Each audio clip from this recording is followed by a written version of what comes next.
Hello students, this is Rohit and I welcome you all on this YouTube channel Easy and Smart Chemistry. Today in this video we will discuss about the halogen families group number 17 के बारे में हम लोग चर्चा करेंगे। Last video के अंदर हमने ग्रुप नंबर 18 को कवर अप किया था, उसकी रिएक्शंस को कवर अप किया था और कुछ कंपाउंड्स भी हमने देखे थे। ठीक है, इस वीडियो के अंदर हम लोग हेलोजन फैमिली को स्टार्ट कर रहे हैं। तो सबसे पहले हम लोग बात करते हैं हेलोजन फैमिली का ग्रुप कौन सा होता है। तो पीरियोडिक टेबल में ग्रुप नंबर 17 को हेलोजन फैमिली बोलते हैं और ये पी ब्लॉक का पार्ट होता है। ठीक है, ग्रुप नंबर 17 ये यहाँ पे आप देख सकते हैं। ये जो ग्रुप है इस ग्रुप को हेलोजन फैमिली बोला जाता है। ठीक है,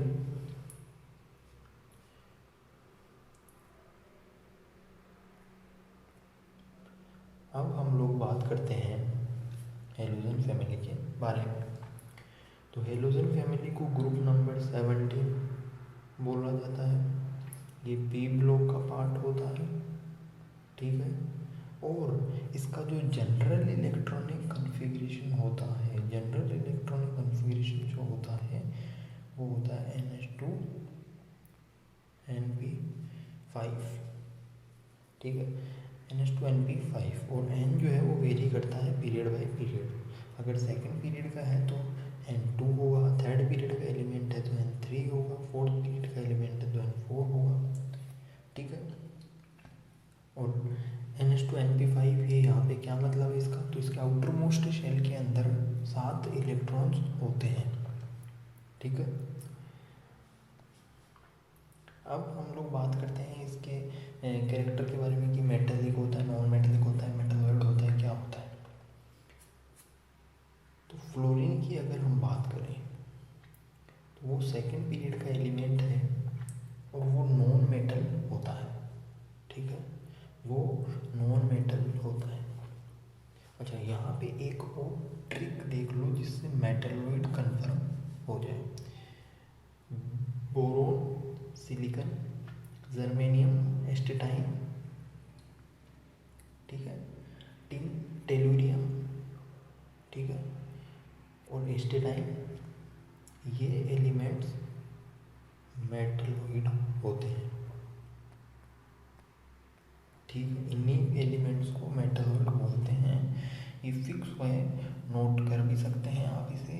और इसको याद करने की ट्रिक क्या है, बालिका, सीता, गीता, ऐश्वर्या सब ट्यूशन आते हैं। Only these 7 elements are metalloids. ठीक है, ध्यान में रखना है।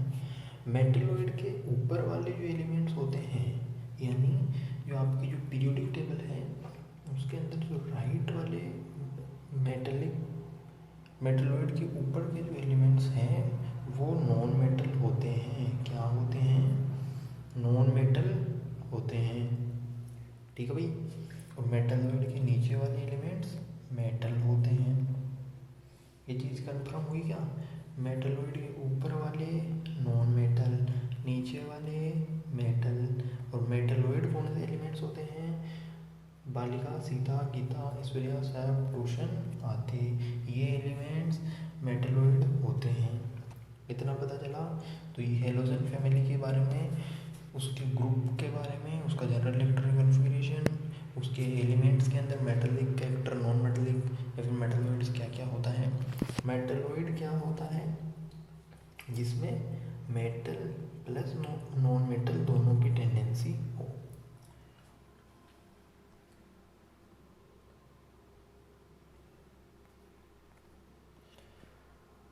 अब हम लोग थोड़ा और आगे बढ़ते हैं।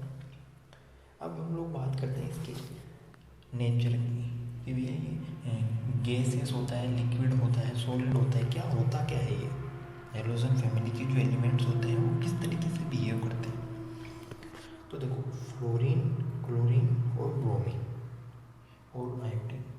यहाँ पे एस्टेटाइन भी आता, बट ये कोई भी नेचर शो नहीं करता है, ठीक है, कोई भी गैसियस नेचर शो नहीं करता है, ना ही लिक्विड ना ही सॉलिड, तो इसकी चर्चा हम यहाँ पे नहीं करेंगे। फ्लोरीन की अगर बात करूँ तो फ्लोरीन और क्लोरीन ये दोनों गैसेस होती है, फ्लोरीन और क्लोरीन गैस होती है। ब्रोमीन जो है वो लिक्विड होता है, ब्रोमीन जो है वो लिक्विड होता है, और आयोडाइन जो होता है वो सॉलिड होता है, आयोडीन सॉलिड होता है। तो फ्लोरीन और क्लोरीन गैस होता है, ब्रोमीन लिक्विड होता है और आयोडीन सॉलिड होता है। भैया जैसे जैसे नीचे जाएंगे, as we go down the group, तो क्या होगा, यहाँ पे एलिमेंट्स जो है वो थोड़े दूर दूर है, थोड़ा वो नीचे गए एलिमेंट्स पास पास में आने लगे, और फिर वो नीचे गए एलिमेंट्स चिपक चिपक गए, तो यहाँ पे सॉलिड होगा, ये गैस लिक्विड होगा और ये गैस होगा, ठीक है।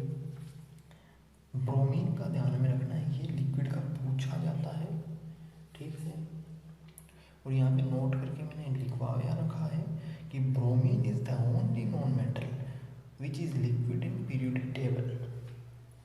पूरी की पूरी पीरियोडिक टेबल में ब्रोमीन जो है वही एक नॉन मेटल, इकलौता नॉन मेटल है जो कि लिक्विड होता है, जो कि लिक्विड होता है पूरी पीरियोडिक टेबल में। डायरेक्ट क्वेश्चन आता है, दिमाग में रखिएगा, ब्रोमीन अकेला नॉन मेटल है जो कि लिक्विड होता है पूरी की पूरी पीरियोडिक टेबल में। अब एक क्वेश्चन देखो, how many liquid elements are present in periodic table. कितने लिक्विड एलिमेंट्स प्रेजेंट हैं। ब्रोमीन की तो हमने बात कर ली, बट उसके अलावा भी तो होंगे ना, तो कितने हैं, तो total 6 elements are liquid in periodic table. 6 elements जो है वो पीरियोडिक टेबल में लिक्विड होते हैं। कौन कौन से 6 एलिमेंट्स हैं। ब्रोमीन जिसकी चर्चा हमने कर ली है, मर्क्यूरी जो कि डी ब्लॉक का एलिमेंट है, रुबिडियम, सीजियम और फ्रोंशियम ये एल्कलाई मेटल्स होते हैं, ग्रुप नंबर 1 वाले होते हैं भैया। ग्रुप नंबर 1 में लास्ट के तीनों एलिमेंट्स लिक्विड होते हैं। ब्रोमीन लिक्विड होता है, मर्क्यूरी लिक्विड होता है, और गैलियम पी ब्लॉक के अंदर, बोरोन फैमिली के अंदर हम इसके बारे में पढ़ते हैं, गैलियम भी लिक्विड होता है। तो टोटल 6, कौन कौन से 6 एलिमेंट्स, ये bromine, mercury, rubidium, caesium, francium और गैलियम, यही लिक्विड होते हैं। और अगर टेम्परेचर आपसे पूछा जाए कि कितने कितने टेम्परेचर पे होते हैं, तो ब्रोमीन और mercury almost 25 degree Celsius, rubidium, caesium, francium और गैलियम 25 to 40 डिग्री सेल्सियस पे होते हैं, ठीक है। अब हम लोग इसकी फिजिकल प्रॉपर्टीज़ के बारे में बात करते हैं। फिजिकल प्रॉपर्टीज़ के अंदर हम atomic radius, ionization energy, electron affinity और इलेक्ट्रोनेगेटिविटी, इन चारों के बारे में बात करेंगे। सबसे पहले हम लोग बात करते हैं एटॉमिक रेडियस के बारे में। तो हमने पढ़ा है, ठीक है, हेलोजन इनर्ट गैसेस के अंदर भी हमने पढ़ा था, पीरियोडिक के जो भी लेक्चर्स हमने बनाए उसमें भी हमने पढ़ा था कि जैसे जैसे हम डाउन द ग्रुप जाते हैं, टॉप टू बॉटम जाने पे साइज जो है वो इंक्रीज होती है, ठीक है। As we go down the group atomic radius या फिर साइज इंक्रीज होती है, रेडियस बड़ी होती है, ठीक है। तो इसका ऑर्डर क्या होगा, फ्लोरीन, क्लोरीन, ब्रोमीन और आयोडीन। आयोडीन की सबसे ज़्यादा होगी, फ्लोरीन की साइज सबसे कम होगी। ये ऑर्डर आपको ध्यान में रखना है। वैसे तो ये फैक्ट है कि भैया जैसे जैसे साइज बड़ी होगी रेडियस भी बड़ी होगी, ठीक है। फ्लोरीन सेकंड पीरियड का है, क्लोरीन थर्ड का, ये फोर्थ का, ये फिफ्थ पीरियड का है। फिफ्थ पीरियड वाले की साइज बड़ी होगी, ऑब्वियस सी बात है, ठीक है। तो इसका ऑर्डर ये होगा। साथ ही यहाँ पे मैंने सभी ग्रुप्स के बारे में बताया हुआ है कि किसका ऑर्डर कैसा होगा साइज के बारे में। तो तो देखो ग्रुप नंबर 13 और ग्रुप नंबर 14, इसको जब हम लोग पढ़ेंगे तब हम लोग बात करेंगे कि यहाँ पे साइज़ का जो ऑर्डर होता है वो थोड़ा अलग होता है। ग्रुप नंबर 13 में डी कंट्रैक्शन और लेंथेनाइड कंट्रैक्शन लगने की वजह से गैलियम और एल्यूमिनियम की साइज़ चेंज होती है, और लेंथेनाइड कंट्रैक्शन लगने की वजह से इंडियम और थेलियम की साइज़ में फ़र्क होता है। और ग्रुप नंबर 14 के अंदर भी सेम है, लेंथेनाइड कंट्रैक्शन की वजह से टिन और लेड की जो साइज़ होती है वो डिफ़र करती है। उसके बाद में group number 15, group number 16, group number 17, group number 18, इन चारों ग्रुप्स के अंदर कुछ भी मतलब कोई एक्सेप्शन नहीं, कोई कंट्रैक्शन कुछ नहीं लगता है, सिंपल है। जैसे जैसे हम डाउन द ग्रुप जाएंगे साइज़ जो है वो बढ़ेगी, ठीक है, साइज़ जो है वो बढ़ेगी, ठीक है। अब हम बात करते हैं आयनाइजेशन एनर्जी की। आयनाइजेशन एनर्जी हम लोग को पता है, ionization energy is inversely proportional to size. जो साइज का ऑर्डर होगा आयनाइजेशन एनर्जी उसके अपोजिट ऑर्डर में होगी, बिकॉज द आयनाइजेशन एनर्जी क्या होती है, the minimum amount of energy required to remove an electron from isolated gaseous atom, ठीक, outermost shell of isolated gaseous atom, उसी को हम आयनाइजेशन एनर्जी बोलते हैं। तो जिसकी साइज सबसे छोटी होगी उसके अंदर से इलेक्ट्रॉन निकालना मुश्किल होगा। तो फ्लोरीन की साइज सबसे ज़्यादा है, फ्लोरीन की साइज छोटी है इसलिए इसकी आयनाइजेशन एनर्जी ज़्यादा होगी, then chlorine, then bromine, then iodine, ठीक है, ऑर्डर ध्यान में रखना है। अब हम लोग बात करते हैं इलेक्ट्रॉन अफिनिटी के बारे में। इलेक्ट्रॉन अफिनिटी क्या होता है? Electron affinity, the energy released when an electron is added to outermost shell of isolated gaseous atom, ठीक है। जनरली डाउन द ग्रुप जाने पे डिक्रीज होती है, सेम फंडा है, जिसकी साइज बड़ी होगी उसके अंदर एलिमेंट डालना, उसके अंदर इलेक्ट्रॉन डालना इजी होगा, जिसकी साइज छोटी होगी उसके अंदर इलेक्ट्रॉन डालना ऑलमोस्ट नॉट पॉसिबल होगा। यहाँ पे एक चीज़ आपको ध्यान में रखनी है, वो ये कि थर्ड पूरी पीरियोडिक टेबल में यही होता है, थर्ड पीरियड की जो इलेक्ट्रॉन अफिनिटी है वो सेकंड पीरियड से ज़्यादा होती है, और ग्रुप नंबर 17 की ज़्यादा होती है ग्रुप नंबर 16 से, ठीक है, ये आपको ध्यान में रखना है। और इसी वजह से क्यों होती है सेकंड पीरियड की कम, बिकॉज सेकंड पीरियड की साइज सबसे छोटी होती है, इसके अंदर इलेक्ट्रॉन एंटर करवाना, इसके अंदर इलेक्ट्रॉन को पुश करवाने के अंदर हमें जो एनर्जी है वो ज़्यादा खर्च करनी पड़ेगी, ठीक है, छोटी साइज के कारण। Third period has more affinity than second period due to small size of second period element. Outer electron जो है वो रिपल्शन फील करेगा, यही चीज़ मैंने आपको अभी समझाई। तो क्लोरीन का ज़्यादा होगा फ्लोरीन से, और उसके बाद तो as we go down the group electron affinity decrease, इन दोनों में कोई एक्सेप्शन नहीं है। ये जो ऑर्डर आपको यहाँ पे लिखा हुआ है ये कम से कम 5 से 7 बार पूछा जा चुका है, जेई मेंस में, एडवांस में और नीट में भी, तो इसको ध्यान में रखें पूरी तरीके से।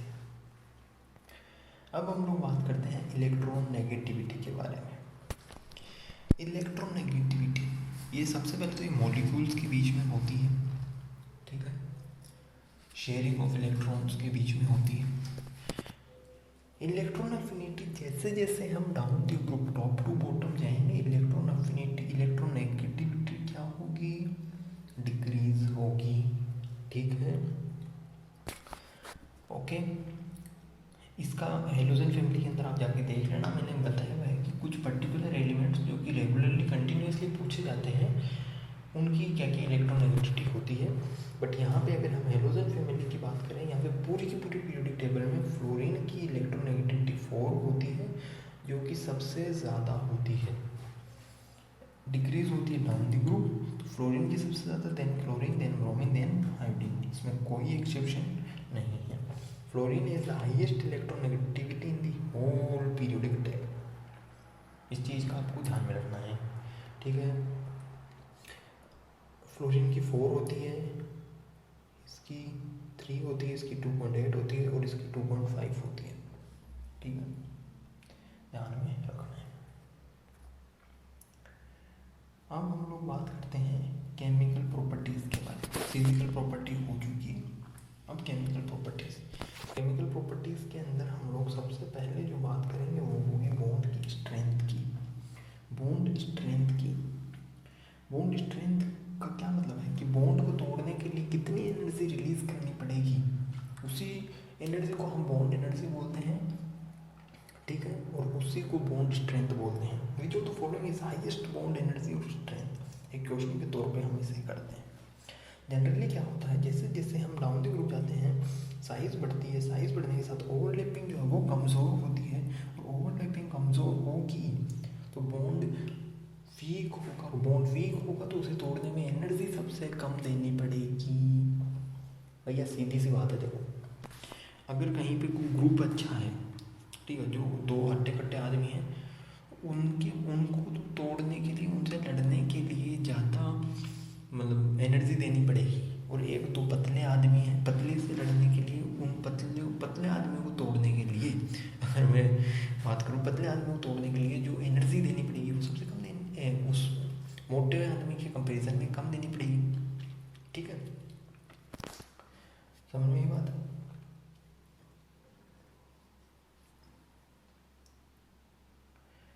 ओके, बट यहाँ पे क्या ऑर्डर है, यहाँ पे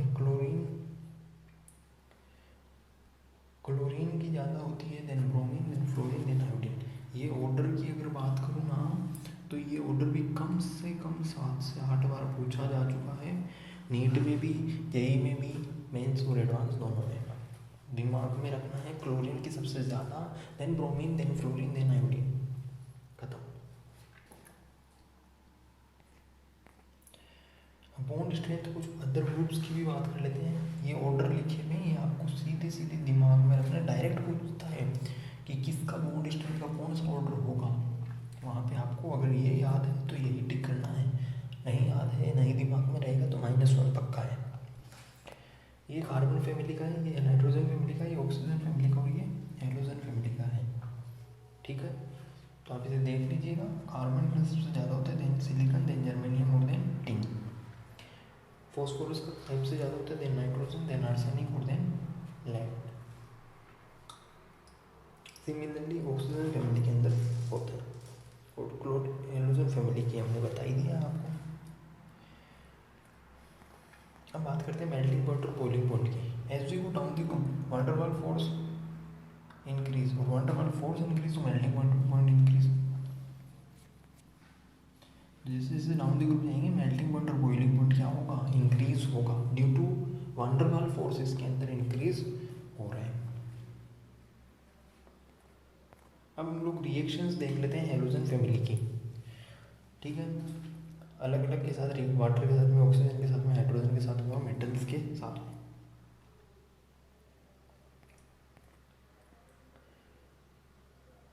हेलोजन फैमिली की रिएक्शन विथ वाटर, तो देखो फ्लोरीन की रिएक्शन वाटर के साथ में करवाएंगे तो HF प्लस में ऑक्साइड बनेगा, ठीक है। क्लोरीन की जब वाटर के साथ में कराएंगे तो HCl प्लस में HOCl बनेगा। ब्रोमीन की जब H2 के साथ में करवाएंगे तो HBr प्लस में HOBr बनेगा। आयोडीन वाटर के साथ में रिएक्शन करता ही नहीं है, खत्म। 3 ही रिएक्शंस करते हैं element, fluorine, chlorine, bromine, HF, HCl, HBr तीनों में बनेगा। फ्लोरीन के केस में ऑक्सीजन रिलीज होगा, O2 फॉर्म होगा।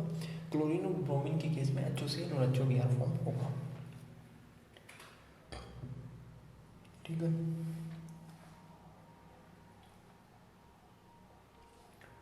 देखो फ्लोरीन यहाँ पे ऑक्सीजन -2 में है, यहाँ पे ऑक्सीजन 0 में गया तो इसका क्या हो गया, ऑक्सीडेशन हो गया।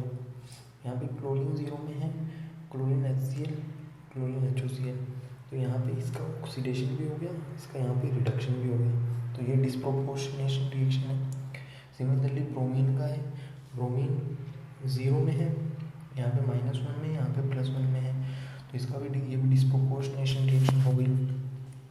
फ्लोरीन जब वाटर के साथ में रिएक्शन करता है तो सिर्फ ऑक्सीडेशन का फॉर्म होता है, बट क्लोरीन और ब्रोमीन जब वाटर के साथ में रिएक्शन करते हैं तो वो डिस्प्रोपोर्शनेशन रिएक्शन होती है। उसके अंदर HCl और HOCl फॉर्म होता है, HBr और HOBr फॉर्म होता है, ठीक है। वो ऑक्सीडेशन और रिडक्शन दोनों होता है और उसी को हम डिस्प्रोपोर्शनेशन रिएक्शन बोलते हैं।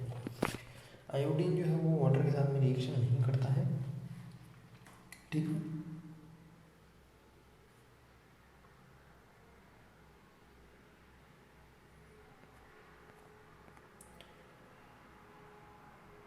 Reaction of halogen with oxygen. Fluorine has only two oxidation state, 0 or -1. It don't show any positive oxidation state because fluorine is most electron neutral. ये या तो 0 शो करता है फ्लोरीन या -1 शो करता है। +1 क्यों नहीं शो करता है? क्योंकि इसकी इलेक्ट्रोनेगेटिविटी बहुत ज़्यादा है। अब इसके अंदर और कोई इलेक्ट्रॉन आने की है ही नहीं पॉसिबिलिटी, ये ले ही नहीं सकता है, जगह ही नहीं है इसके अंदर। पहले से इतना रिपल्शन हो रहा है कि और ज़्यादा इलेक्ट्रॉन को एक्सेप्ट नहीं कर सकता, साइज ही इतनी छोटी है। फ्लोरीन जब वाटर ऑक्सीजन के साथ रिएक्शन करेगा तो O2F2 और O2F2 फॉर्म होगा, OF2 और O2F2 फॉर्म होगा। ये वही है 0 और -1 की फॉर्म में होगा। सीधी सी बात है, एक में 0 बनेगा, एक में -1 बनेगा, ठीक है।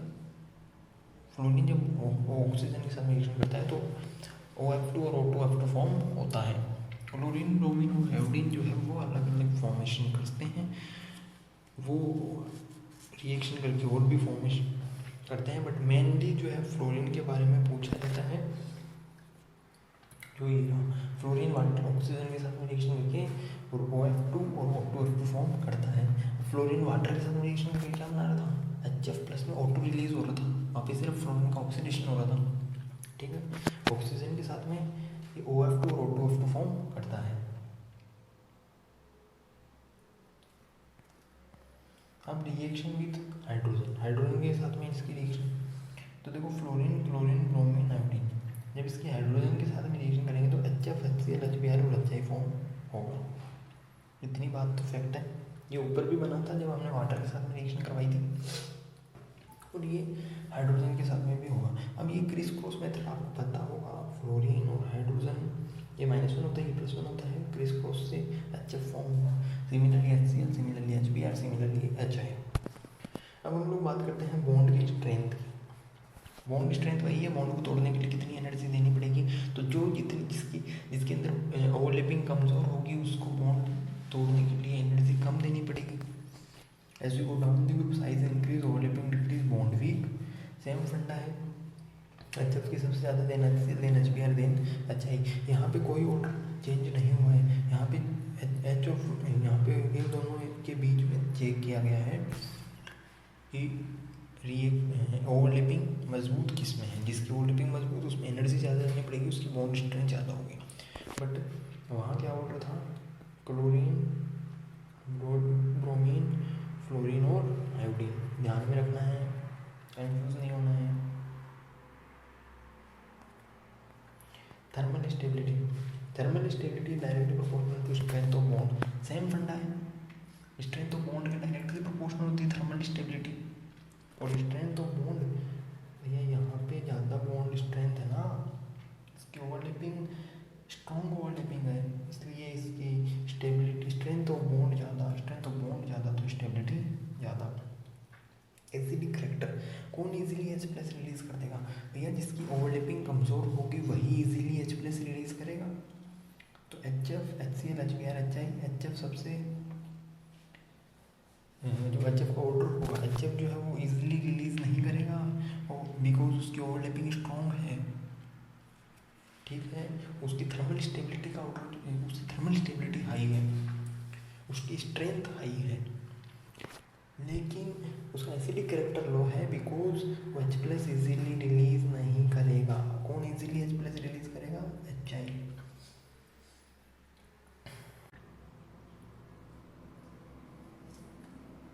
Reducing nature of hydrides, reducing nature is more in that compound which release hydrogen easily, जो H+ इजीली रिलीज कर देगा उसका रिड्यूसिंग नेचर भी हाइड्राइड जो है वो स्ट्रॉन्ग होगा। H+ कौन इजीली रिलीज कर देगा? जिसकी ओवरलैपिंग कमजोर होगी। और ओवरलैपिंग अच्छा है कि यहाँ पे सबसे कमजोर होती है वो H+ ज़्यादा जल्दी रिलीज करेगा देन H देन H। ठीक है। Reaction of halogen with metals. Metals के साथ में कैसा रिएक्शन करते हैं? तो all metal react with halogen and form metal halide. ठीक है, सारे के सारे मेटल्स जो है हेलोजन्स जो है मेटल के साथ रिएक्शन करके मेटल हैलाइड बनाते हैं।